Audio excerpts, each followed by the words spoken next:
اس ایک آیت کریمہ میں حضور کی کئی شانیں بیان فرمائی گئی ہیں۔ یا ایہا النبی انا ارسلناک شاہدا و مبشرا و نذیرا وداعیا الی اللہ باذنہ و سراجا منیرا۔ لفظ نبی کا ترجمہ امام قسطلانی علیہ رحمہ یہاں لکھتے ہیں کہ النبوۃ ہی الاطلاع علی الغیب۔ نبوت کیا ہے؟ یہ اطلاع علی الغیب سے ہے، تو پھر نبی وہ ہوتا ہے جو غیب کی خبریں دینے والا ہو۔ وما کان اللہ لیطلعکم علی الغیب ولکن اللہ یجتبی من رسلہ من یشاء۔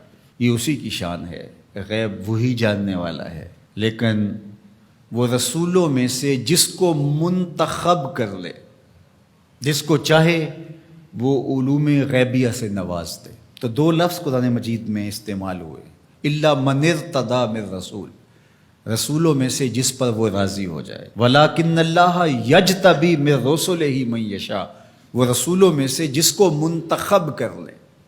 تو اجتباء اور ارتداء دو چیزیں ہیں۔ اب حضور کے مبارک نام پڑھیے، حضور کے ناموں میں سے ایک مرتضیٰ بھی ہے، ایک مجتبیٰ بھی ہے۔ تو مطلب کیا ہوا کہ وہ غیب کا جاننے والا، وہ عالم الغیب نہیں، غیب کے خزانے کسی کو دیتا، لیکن جب دینے پہ آئے تو مجتبیٰ کو دیتا ہے، مرتضیٰ کو دیتا ہے۔ اور پھر یہ اتنی شانوں کے مالک ہیں، جہاں ضرورت پڑے پھر بخل سے کام نہیں لیتے۔ وما ہوا علی الغیب بدنین، یہ غیب کے معاملے میں بخل سے کام نہیں لیتے، جہاں ضرورت ہوتی ہے وہاں بیان کرتے۔ سیدنا عمر بن خطاب رضی اللہ تعالیٰ عنہ فرماتے ہیں، قام فینا رسول اللہ صلی اللہ علیہ وسلم فاخبرنا عن بدء الخلق حتی دخل اہل الجنت منازلہم واہل النار منازلہم، حافظ ذالک من حافظہ و نسیہ من نسیہ۔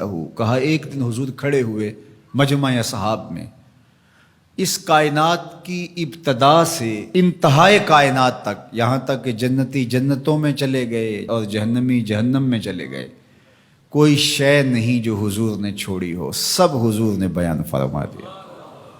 اب ایک سوال پیدا ہوتا ہے، تھوڑے سے عرصے میں اتنا کچھ کیسے بیان کر دیا؟ تو یہ حضور کی شان بلاغت تھی، اور بطور معجزہ حضور علیہ السلام کو یہ شان دی گئی تھی۔ تو فرمایا یا ایہا النبی، اے غیب کی خبریں دینے والے، انا ارسلناک، آپ کو ہم نے بھیجا ہے، آپ کو ہم نے بھیجا ہے۔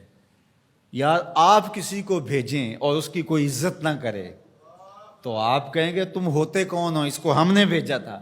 اللہ کہتا ہے محبوب تجھے ہم نے بھیجا ہے۔ تو یہ اللہ کی طرف سے فرستادہ ہیں، اللہ کی طرف سے بھیجے گئے ہیں، یہ اللہ کے نمائندے ہیں، اس لیے حضور کی آواز آواز حق قرار پائی، حضور کا بولنا اللہ کا بولنا قرار پایا، حضور کا حکم اللہ کا حکم قرار پایا، حضور کی اطاعت اللہ کے اطاعت قرار پائی۔ تو اس لیے جو محبوب کی بات مانتا ہے وہ رب کی بات مانتا ہے، اور جو حضور کا انکار کرتا ہے وہ رب کا انکار کرتا ہے۔ کوئی ساری زندگی لا الہ الا اللہ پڑھتا رہے اور محمد رسول اللہ نہ پڑھے، رب اس کے لا الہ الا اللہ پڑھنے کو اس کے منہ پہ مارے گا اگر میرے رسول کو نہیں مانتا، اس کو میں نے بھیجا ہے۔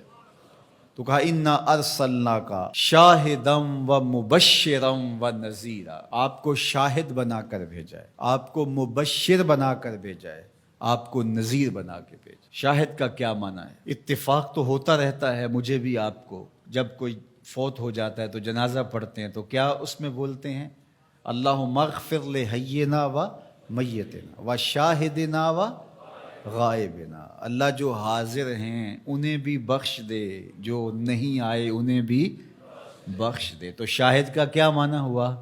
حاضر۔ امام راغب الاصفہانی جو کہ لغت کے امام ہیں اور مفردات قرآن میں قرآن مجید کے الفاظ کی تشریح کرتے ہوئے لفظ شاہد پہ بات کرتے ہیں، تو وہ کہتے ہیں کہ الحضور مع المشاہدت اما بالبصر او بالبصیرہ، کہ شاہد کا معنی کیا ہے؟ حاضر ہونا مشاہدہ کے ساتھ، چاہے بالبصر چاہے بالبصیرہ۔ آنکھوں سے دیکھ کر کے مشاہدہ کرنا یا اللہ کی دی ہوئی باطنی قوت سے مشاہدہ کرنا؟ تو کہا یہ ہے شاہد کا مفہوم، اور حضور علیہ السلام کو میرے رب نے شاہد بنایا ہے، میرے رب نے شاہد بنایا، تو حضور کی نظروں سے کچھ پوشیدہ نہیں ہے۔ آقا کریم نے ارشاد فرمایا، یہ بھی صحاح کی روایت ہے، ان اللہ زوال الارض فرأیت مشارقہا و مغاربہا، اللہ نے میرے لیے زمین کو سمیٹ دیا، اور ایک روایت میں ایسے کر دیا جس طرح میری ہتھیلی ہوتی ہے، میں پوری کائنات کو یوں دیکھ رہا ہوں جس طرح کوئی اپنی ہتھیلی دیکھتا ہے۔ تو فرمایا کہ اللہ نے میرے لیے زمین کو سمیٹ لیا، اور میں نے مشرق بھی دیکھ لیے، میں نے مغرب بھی دیکھ لیے۔ تو زمین حضور کے سامنے ہے جس طرح ہتھیلی ہوتی ہے۔ انی ارا ما لا ترون و اسمع ما لا تسمعون، فرمایا جو میں سنتا ہوں وہ تم نہیں سنتے، اور جو میں دیکھتا ہوں وہ تم نہیں دیکھتے۔ سورج کو گرہن لگ گیا، حضور نماز کے لیے کھڑے ہوئے، نماز پڑھاتے پڑھاتے حضور نے ہاتھ آگے بڑھایا، پھر حضور نے ہاتھ پیچھے کھینچ لیا، سلام پھرا، تو صحابہ نے پوچھا حضور آج نماز میں آپ نے ہاتھ آگے بڑھا لیا تھا جس طرح کوئی چیز پکڑنے لگے ہوں، پھر آپ نے ہاتھ پیچھے کھینچ لیا، کیا ماجرا ہوا؟ فرمایا جنت میں کھجوروں کا ایک خوشہ لٹک رہا تھا، میں نے سوچا تمہارے لیے توڑ لوں، اور اگر میں توڑ لیتا تم قیامت تک کھاتے رہتے، ختم نہ ہوتا، پھر میں نے نہیں توڑا، میں نے کہا چلو کل قیامت کو ہی صحیح۔ حضور کھڑے کہاں ہیں؟ مدینے میں، صحاح کی روایت ہے، کھڑے کہاں ہیں؟ اور ہاتھ اٹھا کے کہاں تک پہنچایا؟ جنت میں۔ صحیح بخاری اٹھائیے، باب تصفیۃ الصفوف ہے، حضور نے فرمایا صحابہ صفیں سیدھی رکھا کرو، مت سمجھو میں صرف آگے دیکھتا ہوں، میں آگے بھی دیکھتا ہوں، میں پیچھے بھی دیکھتا ہوں، میں تمہارے رکوع بھی دیکھتا ہوں، دلوں میں پیدا ہونے والے خشوع بھی دیکھتا ہوں۔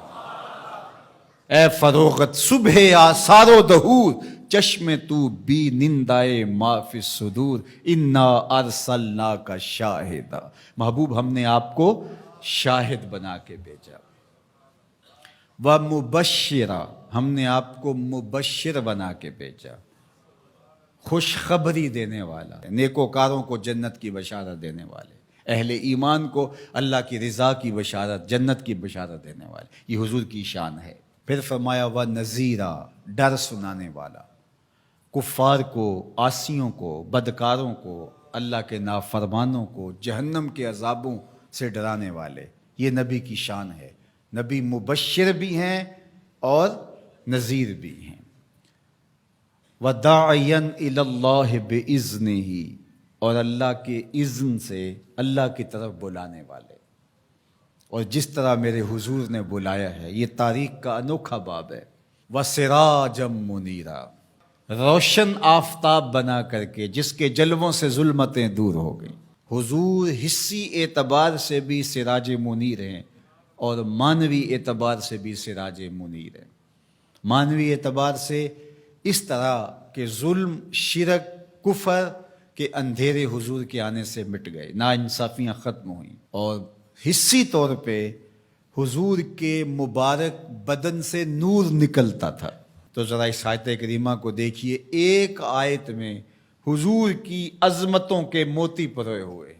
یا ایھا النبی انا ارسلناک شاہدا و مبشرا و نذیرا و داعیا الی اللہ باذنہ و سراجا منیرا، زیراں زبراں شداں مداں شان ادی وچ آئیاں، عاماں لوکاں رمز نہ کوئی، خاصاں خبراں پائیاں۔